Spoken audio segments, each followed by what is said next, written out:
Travessuras da Menina Má, de Mário Vargas Llosa. Parte 2. O Guerrilheiro. Acordei por volta das 9 da manhã. Já não havia sol. Pela clarabóia via-se o céu nublado, cor de barriga de burro, o eterno céu parisiense. Ela estava dormindo, dando-me as costas. Parecia muito jovem e frágil, com um corpinho de menina, agora em sossego, só alterado por uma respiração ligeira e espaçada.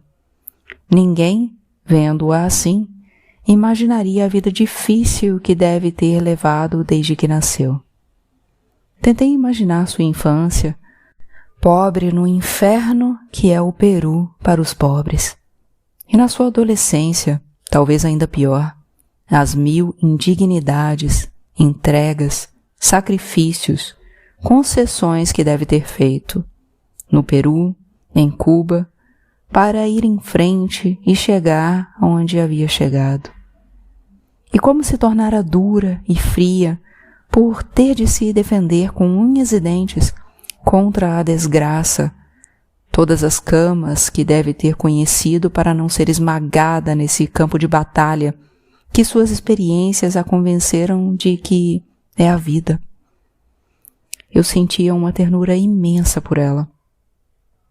Estava certo de que sempre iria amá-la, para minha fortuna e também para meu infortúnio. Vê-la e sentir sua respiração me incendiaram. Comecei a beijar suas costas, bem devagar, a bundinha arrebitada, o pescoço e os ombros, e, virando-a de lado, os peitos e a boca. Ela fingia dormir, mas já estava acordada, pois se acomodou de costas para me receber. Sentia úmida e, pela primeira vez, pude entrar nela sem dificuldade, sem sentir que estava fazendo amor com uma virgem. Eu a amava. Amava. Não podia viver sem ela. Implorei que se separasse do Monsieur Arnaud e ficasse comigo. Eu ganharia muito dinheiro. Eu a mimaria, pagaria todos os seus caprichos, Puxa, você se redimiu, deu uma risadinha. Aguentou mais que das outras vezes. Pensei que tinha ficado impotente depois do fiasco desta noite. Eu quis preparar o café da manhã, mas ela preferiu sair. Tinha vontade de comer a croissant croustillant. Tomamos banho juntos. Ela me deixou ensaboá-la e secá-la e, sentado na cama, vê-la se vestir, pentear e arrumar. Eu mesmo lhe calcei os mocassins, beijando antes, um por um, os dedos dos seus pés. Saímos de mãos dadas rumo a um bistrô na Avenue La Bourdonnais, onde, de fato, os croissants eram crocantes, como se tivessem acabado de sair do forno. Se daquela vez, em vez de me despachar para Cuba, você me tivesse deixado ficar ao seu lado, aqui em Paris, quanto tempo duraríamos juntos, Ricardito? A vida toda. Eu faria você tão feliz que nunca mais iria me largar. Parou de brincar e me olhou, muito séria e um tanto depreciativa. Que ingênuo, que bobo você é, disse, separando as sílabas e me desafiando com os olhos. Você não me conhece. Eu só ficaria para sempre com um homem que fosse muito, mas muito rico e poderoso. E você nunca será, infelizmente. E se o dinheiro não trouxer a felicidade, menina má? Felicidade? Eu não sei, nem me interessa saber o que é, Ricardito. Mas tenho certeza de que não é essa coisa romântica e brega que você imagina. O dinheiro dá segurança, proteção, permite aproveitar a vida sem se preocupar com o amanhã. É a única felicidade que se pode apalpar. Ficou me olhando, com uma expressão fria que às vezes se tornava estranhamente aguda e parecia congelar a vida ao seu redor. Você é boa gente, mas tem um defeito horrível, a falta de ambição. Está contente com o que conseguiu, certo? Mas isso não é nada, bom menino. Por isso eu não poderia ser sua mulher. Nunca vou estar contente com o que tenho. Sempre quero mais. Eu não soube o que responder porque, por mais que me doesse, ela falara a verdade. Para mim, a felicidade era estar com ela e morar em Paris. Isso significava que você era um medíocre e irrecuperável, Ricardito? Sim, provavelmente. Antes de voltarmos para o meu apartamento, Madame Robert Arnault se levantou para telefonar. Retornou com o rosto preocupado. Sinto muito, mas preciso ir embora, bom menino. As coisas se complicaram. Não me deu mais explicações, nem aceitou que a levasse à sua casa ou aonde tivesse de ir. Subimos para buscar sua maleta e eu a acompanhei até o ponto de táxi, ao lado do metrô da École Militaire. Apesar de tudo, foi um belo fim de semana. Ela se despediu, roçando os lábios nos meus. Tchau, mon amour. Quando voltei para casa, ainda surpreso com aquela súbita partida, descobri que ela havia esquecido a escova de dentes no banheiro. Uma escovinha linda, com a assinatura do fabricante impressa no estojo. Guerlain. Esquecida? Talvez não. Talvez fosse um gesto deliberado para me deixar uma lembrança dessa noite triste e desse despertar feliz. Naquela semana não consegui vê-la nem falar com ela e, na seguinte, sem poder nem mesmo me despedir, ninguém atendia seu telefone. Fui trabalhar em Viena durante 15 dias, na junta de energia atômica. Eu adorava essa cidade barroca, elegante e próspera, mas o trabalho de um temporário nesses períodos em que as organizações internacionais fazem congressos, reuniões ampliadas ou a Assembleia Anual, que é quando necessitam de tradutores e intérpretes extras, é tão intenso que não sobrava tempo para frequentar museus, concertos e espetáculos de ópera, exceto, uma vez ou outra, na hora do almoço, uma visita às pressas ao Albertina. De noite, morto de cansaço, só conseguia me arrastar até um desses cafés antigos, o Central, o Landmann, o Ahelka, o Frauenhuber, que pareciam cenários da Belle Époque, para comer um Wiener Schnitzel, a versão austríaca do bife à milanesa que a tia Alberta fazia, com um copo de cerveja espumosa. Caía na cama meio grogue. Várias vezes telefonei para a menina má, mas ninguém atendia ou dava sinal de ocupado. Não ousei ligar para Robert Arnault na Unesco, para não levantar suspeitas. Terminados os 15 dias, o Sr. Charnez me telegrafou oferecendo 10 dias de contrato em Roma, num seminário seguido de uma reunião da FAO, de maneira que fui para a Itália sem passar por Paris. De Roma, tampouco consegui falar com ela. Assim que voltei à França, procurei-a, sem sucesso, naturalmente. O que estaria acontecendo? Comecei a pensar, angustiado, em um acidente, uma doença, uma tragédia doméstica. Estava tão nervoso com a impossibilidade de me comunicar com a Madame Arnault que precisei ler 2 vezes a carta do tio Ataúfo que encontrei à minha espera em Paris. Não conseguia me concentrar, tirar a chilenita da cabeça. Tio Ataúfo me dava longas explicações sobre a situação política peruana.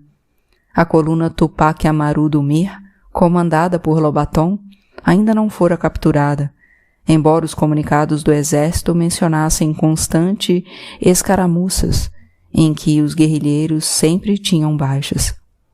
Segundo a imprensa, Lobaton e seu pessoal tinham se embrenhado na floresta e conseguiram aliados entre as tribos amazônicas, principalmente os Axaninca, espalhados na região delimitada pelos rios Enê, Perené, Satipo e Anapati.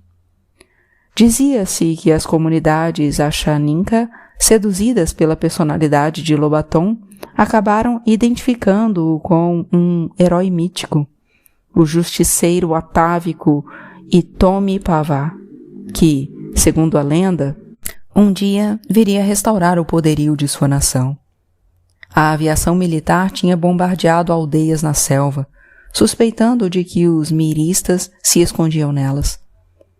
Depois de novas e infrutíferas tentativas de falar com Madame Arnaud, decidi procurar seu marido na Unesco, a pretexto de convidá-los para jantar. Primeiro fui cumprimentar o Sr. Charnez e meus colegas do departamento de espanhol. Depois subi ao 6º andar, o Sancta Sanctorum, onde ficavam os escritórios dos chefes.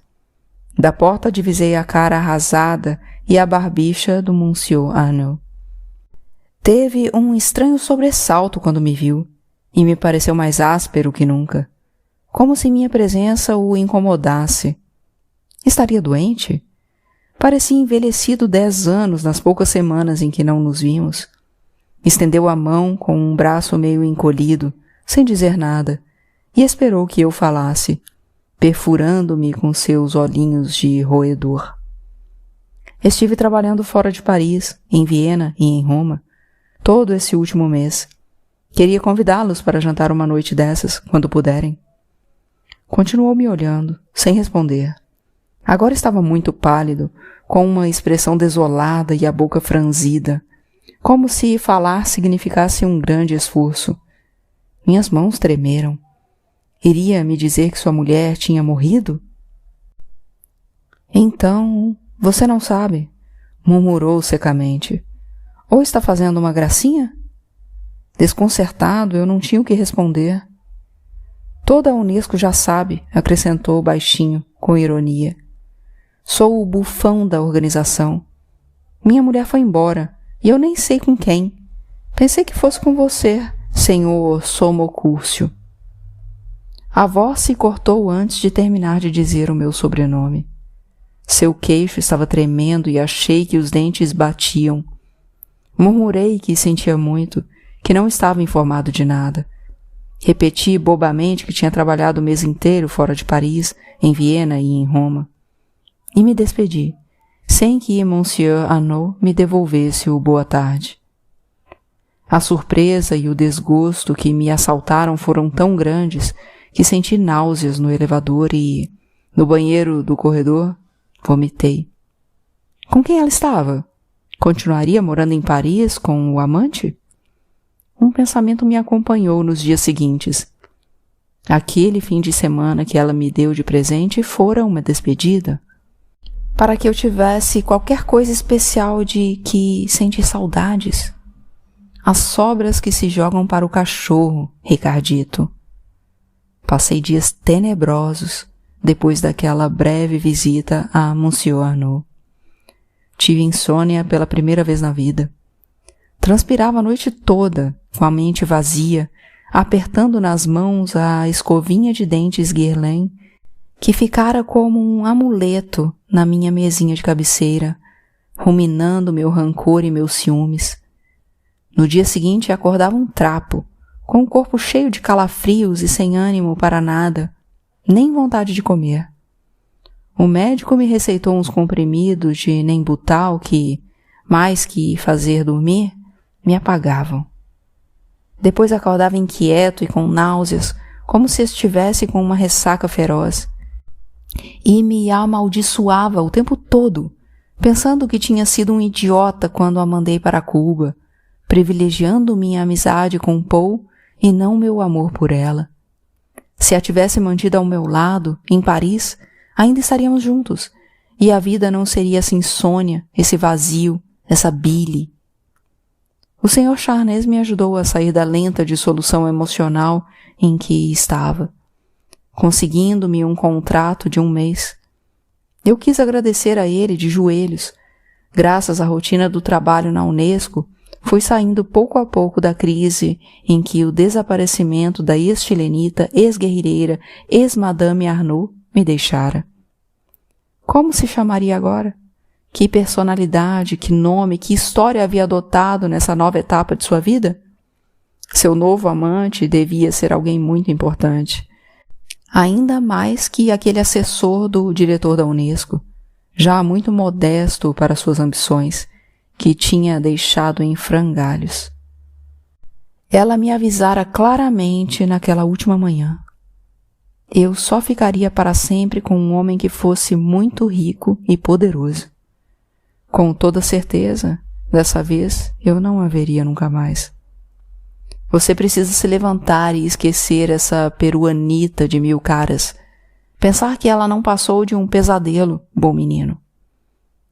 Mas poucos dias depois de retornar o trabalho na Unesco, Monsieur Arnaud apareceu no cubículo que era o meu escritório quando eu traduzia um informe sobre a educação bilíngue nos países da África subsaariana. Lamento ter sido rude com você outro dia, disse, constrangido.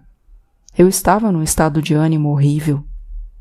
Propôs que fôssemos jantar juntos mais tarde e, embora eu soubesse que aquela refeição seria catastrófica para meu estado de ânimo, a curiosidade, o simples fato de ouvir falar dela, saber o que acontecera, foram mais fortes e aceitei.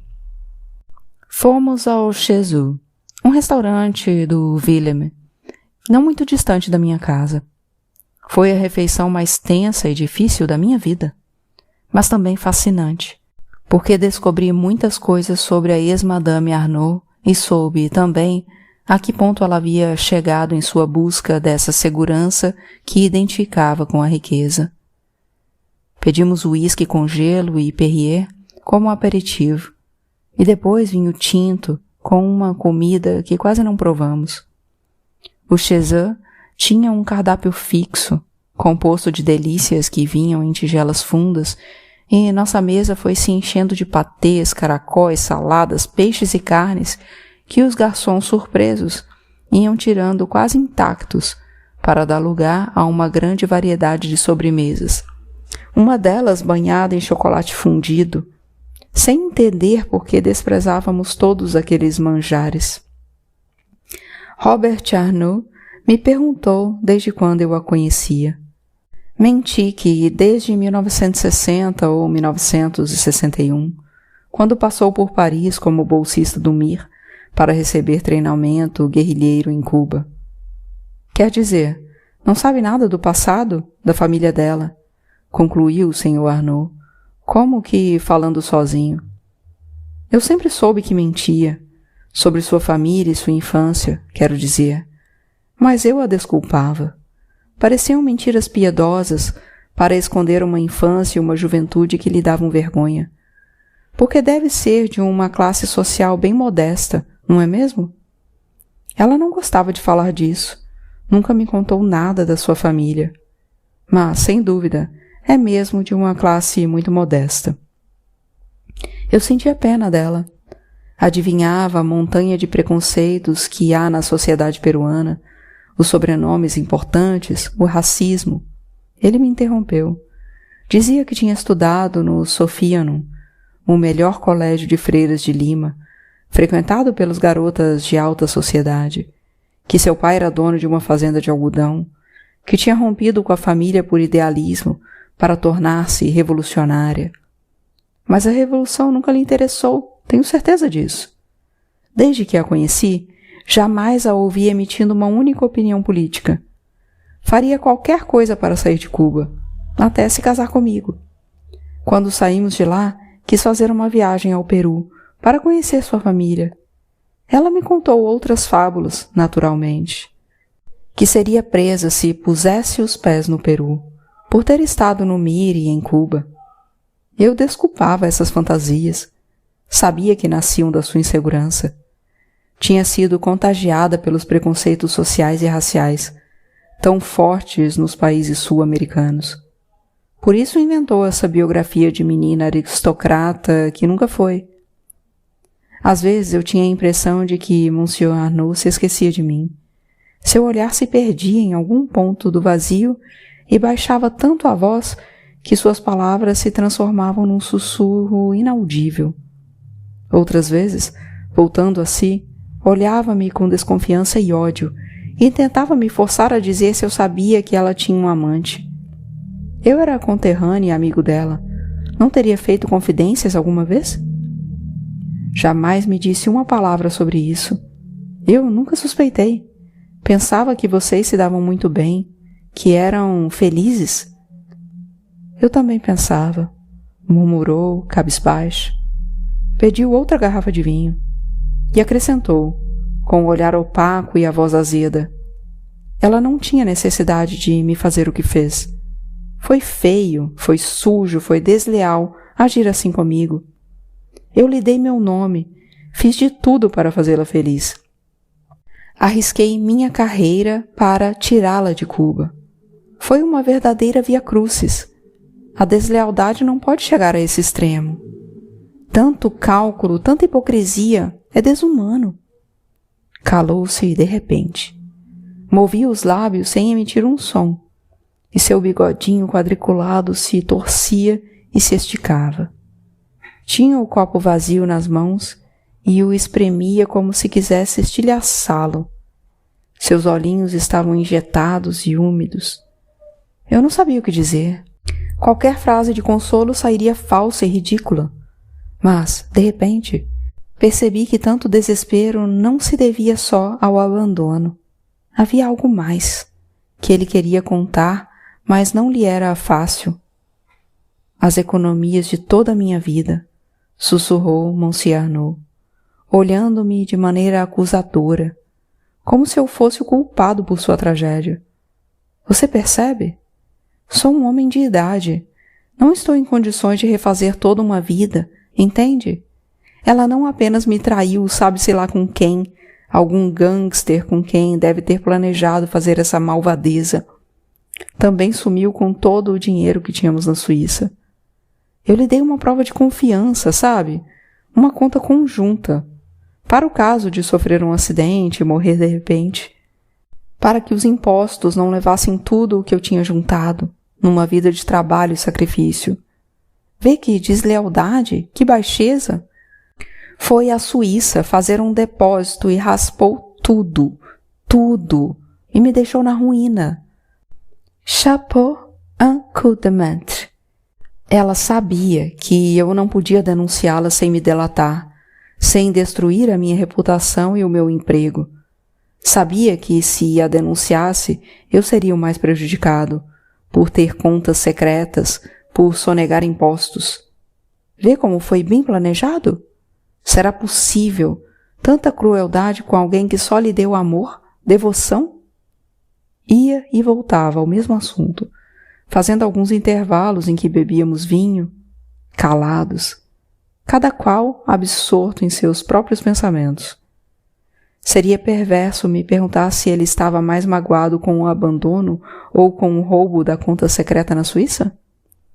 Sentia pena dele, e remorso, dor na consciência, mas não sabia como consolá-lo. Então me limitava a intercalar frases breves, amistosas, de quando em quando. Na realidade, ele não queria conversar comigo. Tinha me convidado porque precisava de alguém que o ouvisse. Precisava dizer em voz alta a alguma testemunha certas coisas que lhe queimavam o coração desde o desaparecimento da sua mulher. Desculpe, eu precisava desabafar, disse, afinal, quando, após todos os comensais terem partido, ficamos sozinhos, observados com olhares ansiosos pelos garçons do Chez Arnaud. Agradeço a sua paciência.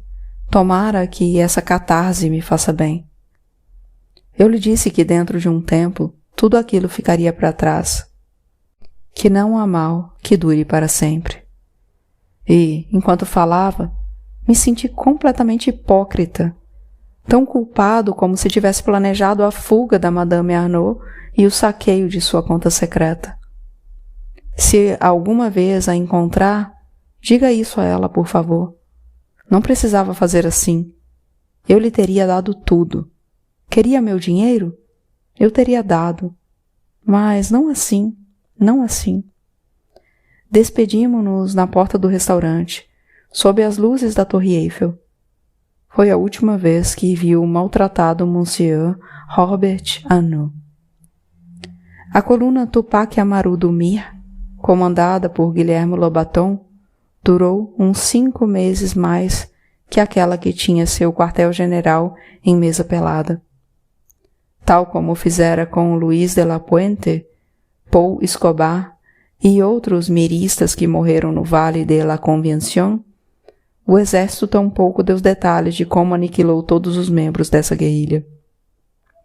Ao longo de todo o segundo semestre de 1965, ajudados pelos Achaninka do Grampa Jornal, Lobaton e seus companheiros escaparam da perseguição das forças especiais do exército, que se deslocavam em helicópteros e por terra e castigavam com ferocidade as aldeias indígenas que os escondiam e alimentavam.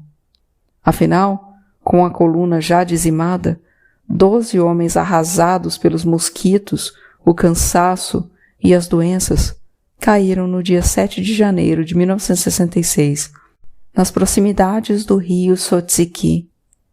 Morreram em combate ou foram capturados vivos e executados? Seus túmulos nunca apareceram. Segundo rumores impossíveis de verificar, Lobaton e seu comandante foram levados num helicóptero e jogados na selva, para que os animais se encarregassem de seus cadáveres. A companheira francesa de Lobaton, Jacqueline, tentou ao longo de vários anos, com campanhas no Peru e no estrangeiro, que o governo revelasse onde estavam os túmulos dos combatentes dessa guerrilha efêmera, sem conseguir nada. Houve sobreviventes? Teriam uma vida clandestina naquele Peru convulsionado e dividido dos últimos tempos de Balaún de Terry? Enquanto eu me recompunha pouco a pouco do desaparecimento da menina má, acompanhava aqueles longínquos acontecimentos pelas cartas do tio Ataúfo, cada vez mais pessimistas quanto à estabilidade da democracia no Peru. Os mesmos militares que derrotaram a guerrilha agora estão se preparando para derrotar o Estado de Direito e dar outra quartelada, garantia. Um belo dia, da maneira mais inesperada, dei de cara na Alemanha com um sobrevivente de Mesa Pelada, ninguém menos que Alfonso, o espírita, aquele rapaz enviado a Paris por um grupo teosófico de Lima, que o gordo Paul arrancou dos espíritos e da ultratumba e transformou em guerrilheiro. Eu estava em Frankfurt, trabalhando numa reunião internacional sobre comunicações e, durante um intervalo, escapuli para fazer compras numa loja. Perto do caixa, alguém me segurou pelo braço. Eu o reconheci no ato. Naqueles 4 anos, tinha engordado e seu cabelo estava bem comprido. A nova moda na Europa. Mas sua cara branquela, de expressão reservada e um tanto triste, era a mesma. Estava na Alemanha havia alguns meses, conseguira o status de refugiado político e morava com uma garota de Frankfurt que conhecera em Paris, nos tempos de Paul. Fomos tomar um café na lanchonete da loja, povoada de senhoras com meninos gordinhos e de garçons turcos. Alfonso, o espírita, se salvara por milagre do ataque dos pelotões do exército que arrasaram Mesa Pelada. Poucos dias antes, tinha sido enviado a Quilabamba por Luiz de la Puente. As comunicações com as bases de apoio urbanas não estavam funcionando bem, e no acampamento não se tinha notícias de um grupo de 5 rapazes já treinados, cuja chegada estava prevista para a semana antes. A base de apoio Cusquenha estava infiltrada, explicou, com a mesma calma de sempre.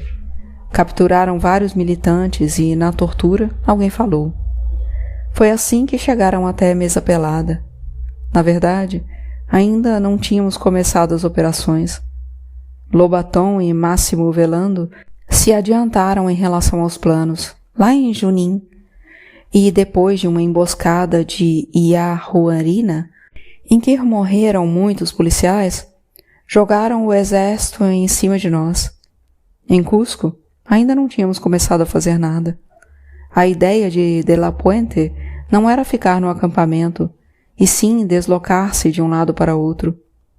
O foco guerrilheiro é um movimento perpétuo, como ensinava o Che. Mas não nos deram tempo. Fomos cercados na zona de segurança. O espírita falava com uma curiosa distância em relação ao que dizia, como se aquilo houvesse acontecido séculos antes. Ele não sabia por que conjunção de circunstâncias não tinha caído nas prisões em série que desmantelaram as bases de apoio do MIR em Quilabamba e em Cusco. Ficou escondido na casa de uma família cusquenha que conhecia de antes, da sua seita teosófica. Foram muito solidários com ele, apesar do medo que sentiam. Depois de um par de meses, tiraram-no da cidade, escondido num caminhão cheio de mercadorias, e o deixaram em Puno. Dali, foi fácil atravessar para a Bolívia, onde, após prolongadas negociações, conseguiu que a Alemanha Ocidental o recebesse como refugiado político. Conte do gordo Paul lá em cima, em mesa pelada. Ele se adaptara bem àquela vida, e aos 3.800 metros de altitude, pelo visto. Não perdeu o ânimo em momento algum, se bem que, às vezes, nas marchas de exploração do território em torno do acampamento, seu companzil-lhe pregava peças, sobretudo quando era preciso subir montanhas ou descer precipícios sob chuvas torrenciais. Uma vez caiu numa encosta que era um lodaçal e rolou 20, 30 metros. Os companheiros pensaram que tinha quebrado a cabeça, mas não, ele se levantou tranquilamente, coberto de lama da cabeça aos pés. Emagreceu bastante, acrescentou Alfonso. Na manhã que me despedi dele, em Ilarek Chaska, estava quase tão magro como você. Falamos algumas vezes de você. O que estará fazendo o nosso embaixador na Unesco? Dizia. Terá publicado aquelas poesias que escreve escondido? Nunca perdeu o bom humor. Sempre ganhava os concursos de piadas que fazíamos de noite, para espantar o tédio. A mulher e o filho dele estão morando agora em Cuba. Gostaria de ter ficado mais tempo com Alfonso, o espírita, mas precisava voltar para a reunião. Afinal, nos despedimos com um abraço e lhe dei meu telefone, dizendo que ligasse se passasse por Paris. Pouco antes ou pouco depois dessa conversa, cumpriram-se as tenebrosas profecias do tio Ataúfo. No 3 de outubro de 1968, os militares, encabeçados pelo general Juan Velasco Alvarado, deram o golpe que acabou com o regime democrático presidido por Balaún de Terry. Este foi para o exílio e teve início uma nova ditadura militar no Peru, que duraria 12 anos.